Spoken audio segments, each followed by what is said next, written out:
Hi everybody, Master Craftsman Sam here today with STH Custom Trim. I appreciate y'all for tuning in.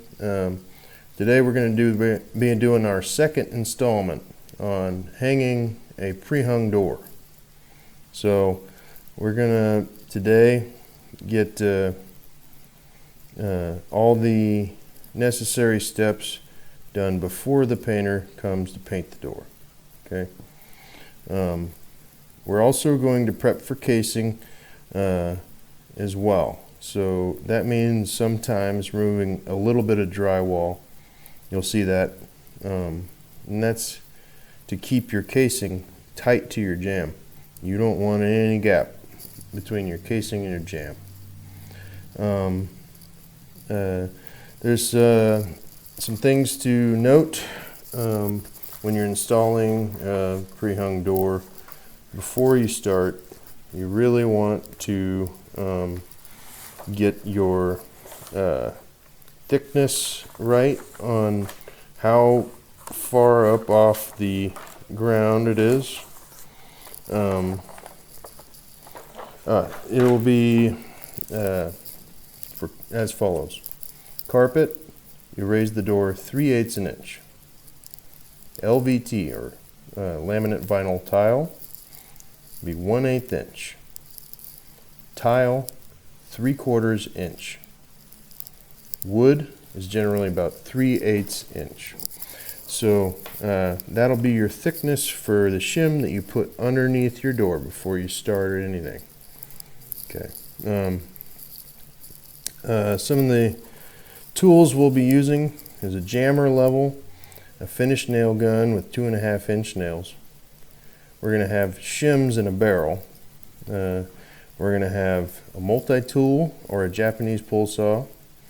You get a hammer and a nail set, some pliers for removing staples, a headlight, which is a great addition to your kit. If you don't own a headlight, I suggest you just give it a try. And don't stop using it. Keep using it. A tool bag for nails and hammer and nail set. I made my own personal tool belt with the hammer in front. I think that's best for trim work. The hammer directly in front. I know the framers like it in the back, but I think in trim work, if you can have it in the front, it's very useful. Anyway, we'll go ahead and start the video off and get you guys going on hanging a door. Now, this door was a real big pain in the butt.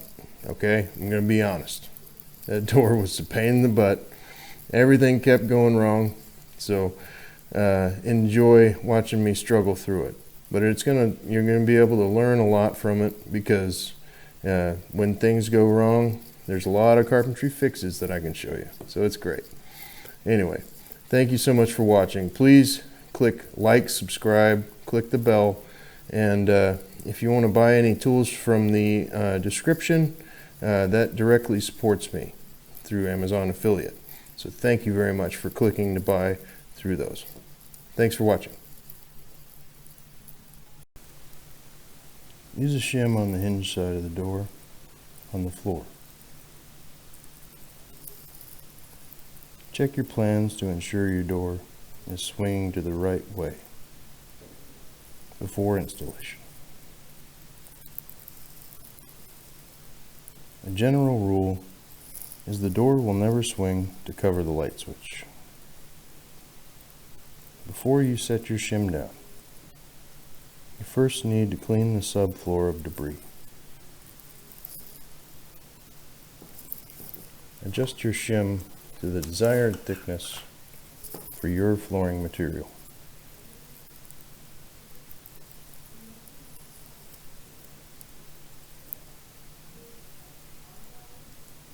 Mark your level at each hinge point. This will give you reference for where to insert your shims onto the trimmer. Also mark the top of the level with a Sharpie.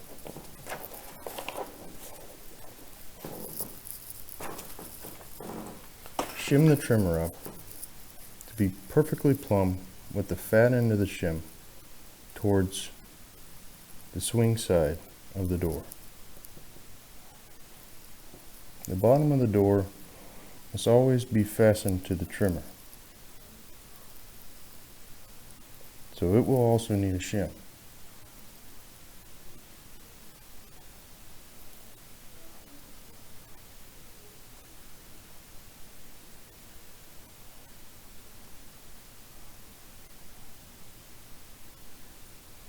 Tack each individual shim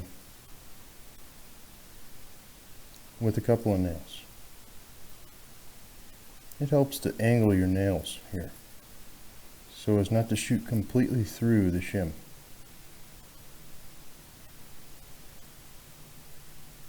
Tap in anything that hangs out so you're perfectly flush with the shim.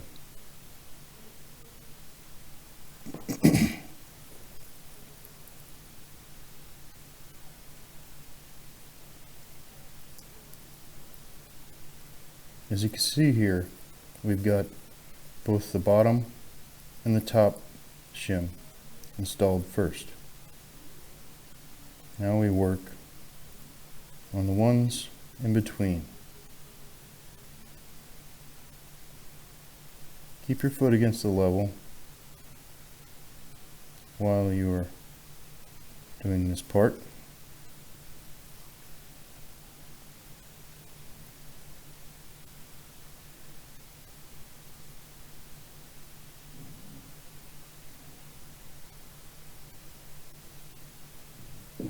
Once all your shims are in place, you'll be done with your level.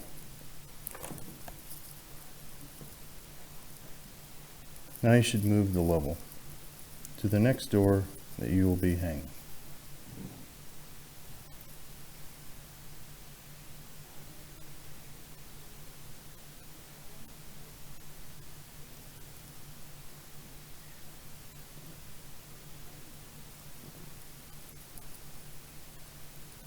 Remove all the staples and all the packing and shipping materials.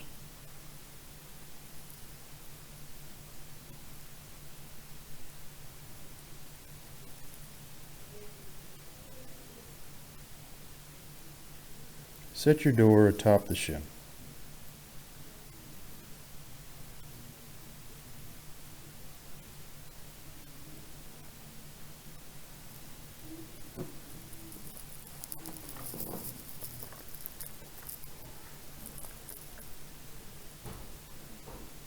Align the door perfectly against the shims. Nail the top and bottom of the hinge side in place.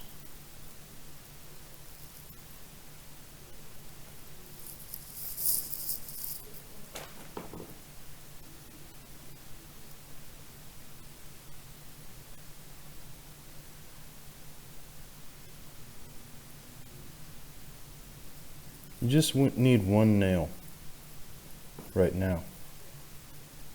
Just place one right above the hinge. You want to line the door perfectly between the drywall. If the drywall overhangs a lot, just split the difference.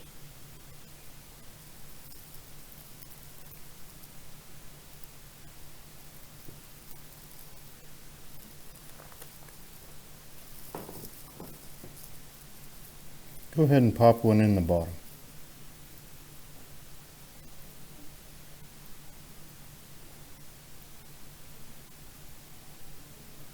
Now you can see, as I was doing this, one of the shims fell out.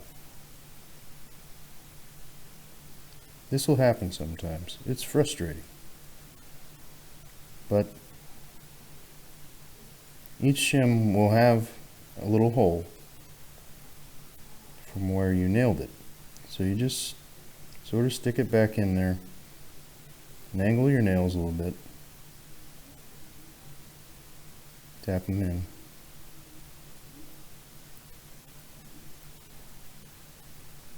And then you can proceed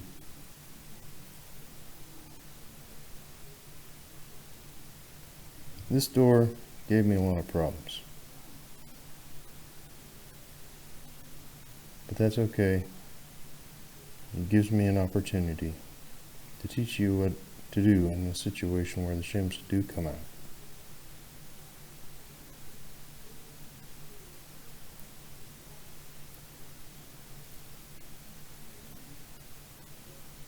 It's difficult to say how long it takes to set a door because each door is a little different. Some of them, they go very quickly. Now you'll notice I put a nail above each hinge and below each hinge.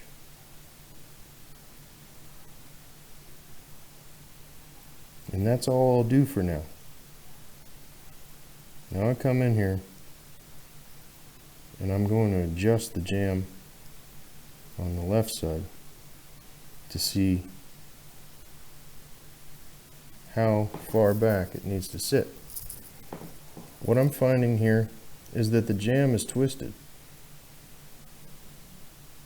The jamb is twisted to make it to where the other side of the door wants to stick out way proud of the drywall. So what I'll be doing, since the top shim was the one that was giving me the most problems, I'll be taking that shim out. The tool you see here is called a cold chisel. This cold chisel has been ground down to have a flat business end. It is one of my favorite tools. I inherited it from my grandpa.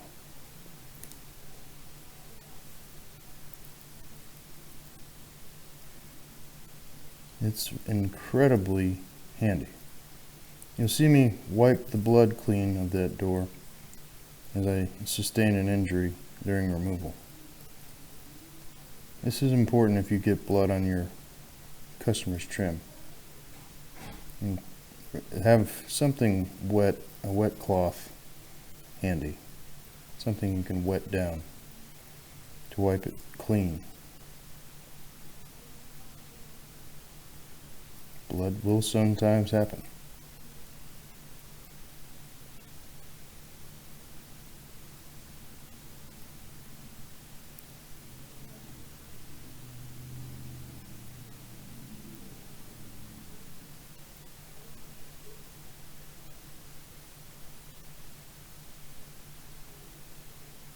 The idea here is to check and make sure things didn't get too far out of plumb during the removal of the shim. So now, once we've checked our plumb, we're going to make a mark. I'm going to come over to my workbench and I'm going to cut that shim off very close to where I made that mark, about 1 inch and maybe 1.5 inch this time. The idea is now the other side of the door will not have a piece of shim keeping it from sitting flush against the trimmer. So now, as we check it, it looks pretty good.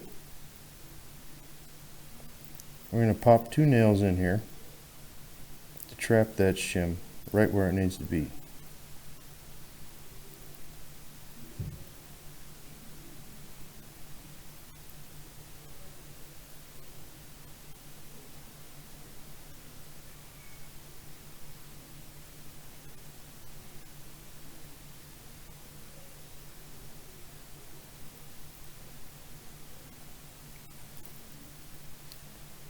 During all this frustration and stuff, you tend to forget things.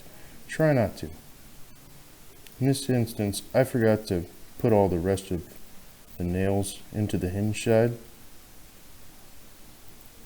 but I'll go back and do that later, I'm sure.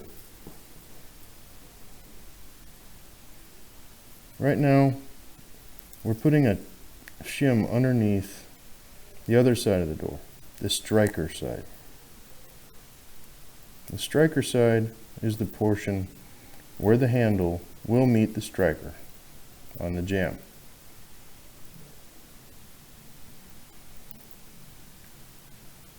When you adjust the striker side, you adjust the top gap. And that's what we're working on right now. We already got it pretty much where we wanted it during the installation of that shim. The top gap will basically set your standard for the rest of the gap on the door. Your gaps should generally be around 1/8 inch plus on most doors. Most doors will be painted.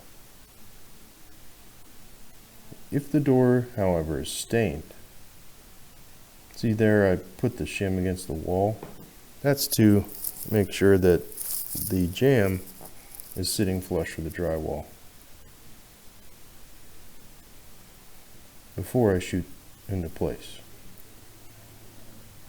If your door is stained, as I was saying, then you'll need about a 1/16 inch gap, because stain is much thinner than paint and you need less coats.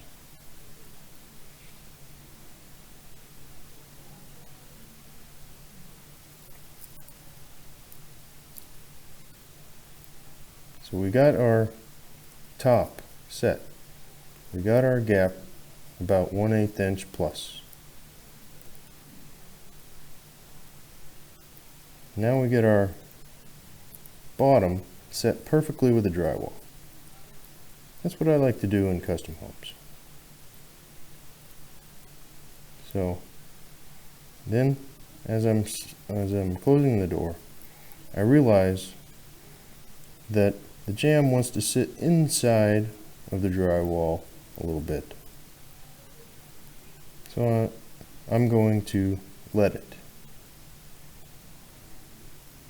And this is because when you shut the door, sometimes it'll hit the door stop, which is that little piece of material that runs from right, I'm about to shoot through it right there almost. That's the door stop.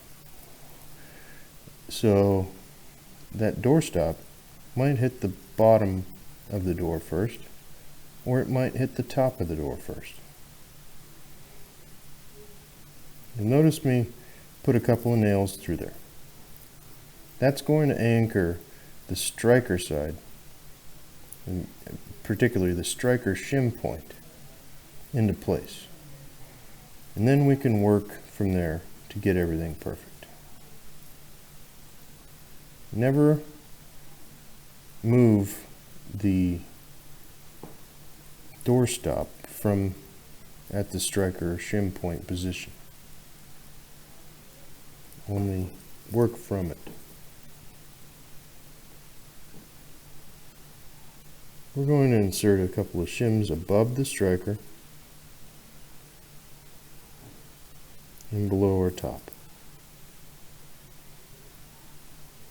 These will enable us to get our gaps right and hold the door fast to the trimmer.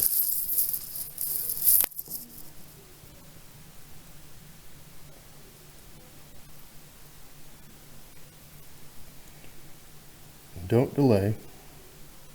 As soon as you get those about where you want them, go ahead and shoot them in. Right here I'm showing you that you can use a little piece of shim to measure your gap. See?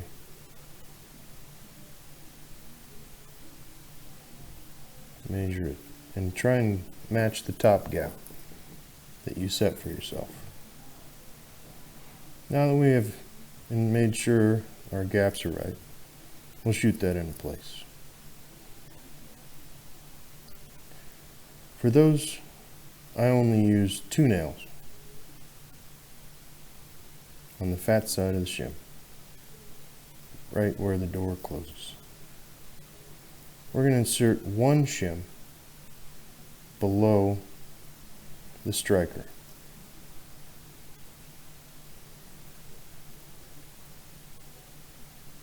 Go ahead and shoot that into place.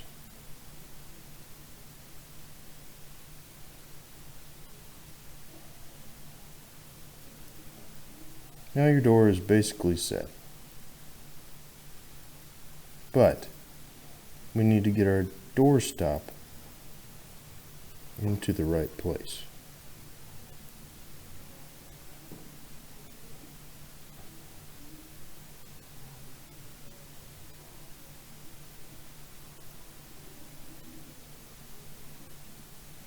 As I'm shutting it, I realize that door is not hitting the door stop in the right area. It should be hitting equally all the way through.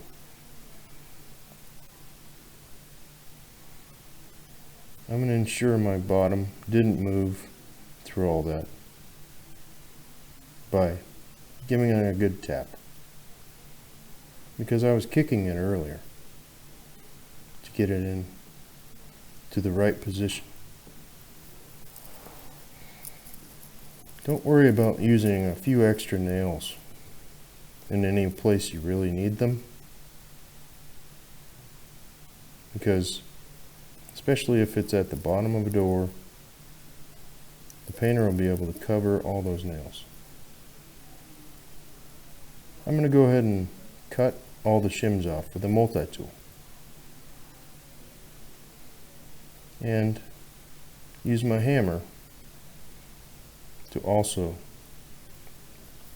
finish the job in this instance. You don't really need a multi-tool to do this, as I'll show here. You can use a Japanese pole saw if you want for that.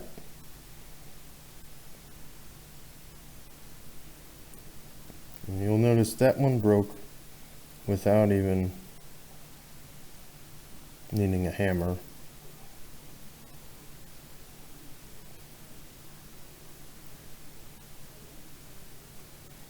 Here I'm just going to use my hammer. Go ahead and smack that right about near the jamb. Go ahead and remove those. You can then, for any pieces that stick out, run your hammer along it and get it all placed back behind the jamb.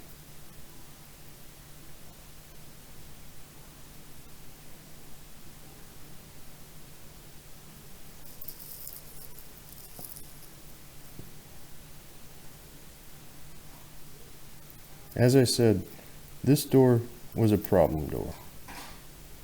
So we've got a really long video on this one. But it's worth your patience to see how a carpenter deals with the issues that arise during his work.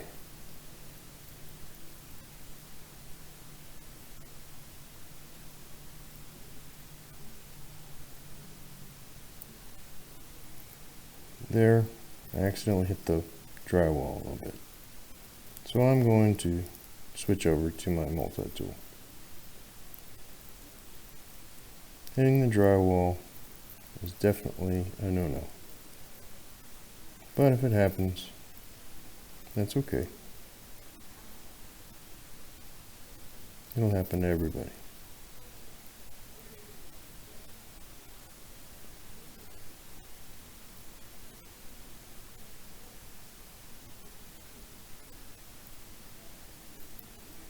So now I've removed all the shims and cut them down.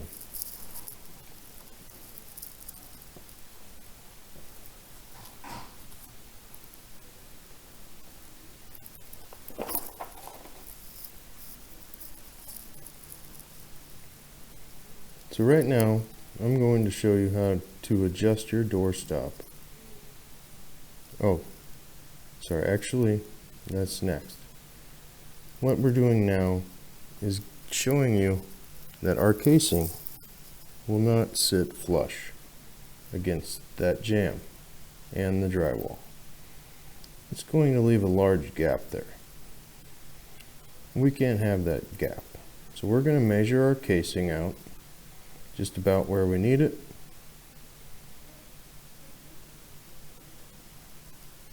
In this case, a less experienced person should probably mark how far to go. And we're going to remove drywall. We're going to move a lot more at the bottom than we are on our way up. We're going to angle our cut basically above the striker plate, just because the drywall wants to stick out until you get about the striker plate. So I made my angled cut there on the drywall, just above the striker plates where we ended. Now we're going to pound the drywall out.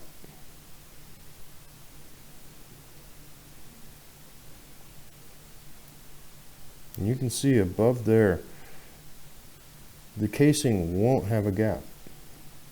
That's good. That's what we want.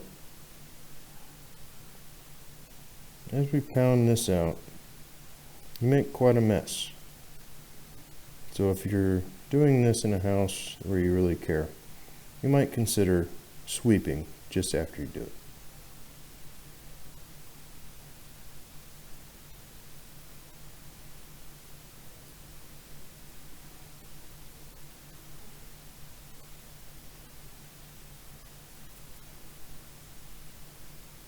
You also put a lot of debris in the area where you need to put the casing. So before you put the casing down, you'll want to sweep that away with your hand like I did. Right now I'm setting the screws a little bit so that they don't stick out and bump my casing out. Now I'm satisfied with the way that looks. But you can see the door is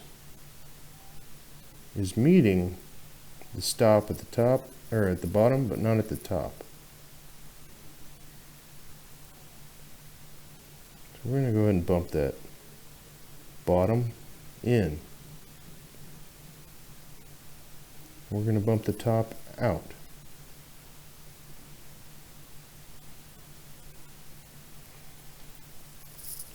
At the factory, they will install this with brad nails. So everywhere you want to hit the stop to bump it should have a brad nail.